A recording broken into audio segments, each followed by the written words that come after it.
Senhores telespectadores, o programa Justiça Sem Fronteiras desta feita vai conversar com um promotor de justiça, o Dr. Sávio Bittencourt. Dr. Sávio, a par de ser um dirigente e competente promotor de justiça, é também um homem muito ligado à área do direito ambiental. É professor na PUC, na Fundação Getúlio Vargas, sobre matéria ambiental. E hoje ele arremata com um trabalho fantástico. Ele hoje, no Ministério Público, está ocupando como chama essa promotoria? Promotoria do idoso e do deficiente físico. É um trabalho extremamente importante, sobre o qual nós vamos conversar com ele, a par das matérias ligadas ao direito ambiental, e eu tenho certeza que esse programa vai ser de muito agrado dos senhores telespectadores. Daqui a pouco.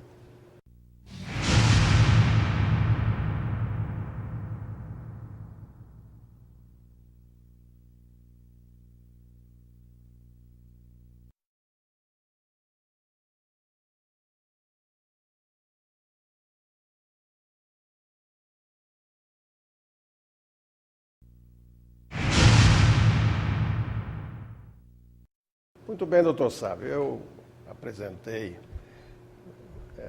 o seu nome aqui para os nossos telespectadores, mas não disse uma coisa que para mim é muito importante. Você é um ícone para nós aqui no SECRIM, não é? Você sempre esteve conosco desde o início das nossas atividades culturais. Isso é uma coisa que eu registro com muita alegria. Mas, doutor Sávio, me diga uma coisa. Falar de direito ambiental no Brasil é um prato cheio, né? E no Rio de Janeiro, então, Deus me livre, transborda esse prato, né? Como é que as coisas estão acontecendo nessa área no Rio de Janeiro, sabe? No direito ambiental, nós temos hoje um grande holofote para a questão do direito ambiental, sobretudo para o patrimônio natural. Quando a gente fala em direito ambiental, nós temos que ter em mente que o direito ambiental não se cinge às questões da natureza. Ele começou com as questões da natureza, mas ele tem outras inserções. A inserção no patrimônio cultural, na defesa do patrimônio cultural material, que são as construções, né, numa cidade, por exemplo, que foi capital de colônia, capital de império e capital da república, que é o Rio de Janeiro.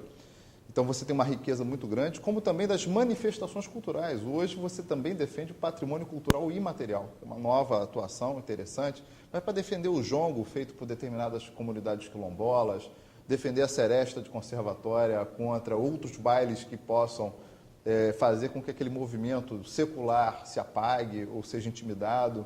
Então, nós temos uma outra vertente, que é o patrimônio cultural. E, por fim, o patrimônio artificial, que é interessantíssimo, que é um patrimônio que nós não nos damos conta, mas é um patrimônio vinculado à vida do homem na cidade, o patrimônio que o homem criou para ele viver. Quando nós ficamos engarrafados, quando nós temos uma favelização descontrolada, uma violência em metástase, nós temos efetivamente perdido o meio ambiente artificial. Nós não soubemos cuidar do que nós próprios criamos. Quando aconteceu aquele acidente com a Petrobras, na Baía de Guanabara, todos lembram, dia 18 de janeiro de 2000, houve aquele vazamento enorme por 5 horas, etc. As pessoas se motivaram, eram milhares de pessoas que foram para as praias tentar salvar os bichos, lavavam biguá, aqueles pássaros, davam pedialite, eram voluntários que estavam inconformados com a degradação ambiental. Mas o que acontece é que hoje o meio ambiente é muito mais um discurso das empresas e um discurso governamental do que efetivamente prática. Então, nós temos projetos, projeto Tamar, projeto isso, projeto aquilo, projeto Mico-Leão Dourado, que protegem determinados bens jurídicos, são projetos válidos e louváveis. Mas a prática ambiental, ela é um cotidiano, ela tem que passar para a atividade empresarial, para a atividade do governo com a preocupação profunda. Quer dizer, num estado em que você transforma fundo de meio ambiente, dinheiro para a saúde, em dinheiro para restaurante popular, nós efetivamente temos problemas ambientais perpétuos. Eu lembro que uma época se distribuía pela praia saco de lixo para os usuários nos dias mais movimentados, né? Em que você pudesse colocar que aquilo ali fosse realmente uma manifestação mais constante. É verdade. Mas me diga uma coisa, você, no Ministério Público hoje, que o Ministério Público hoje tem, segundo a Constituição de 88, tem funções impressionantemente importantes, né? E dentre elas, essa que você me falou aqui fora das câmeras, né? O problema da procuradoria, da promotoria do idoso, a promotoria. Porque o idoso sempre foi muito relegado, né? Eu me lembro agora quando saiu o Estatuto do Idoso, nós no Judiciário, fizemos aqui no Rio de Janeiro, fizemos o seguinte: bom, onde é que nós vamos botar isso? Não tem onde botar, então você bota vara da infância, da juventude e do idoso, né? Que fosse um apêndice indesejável, né?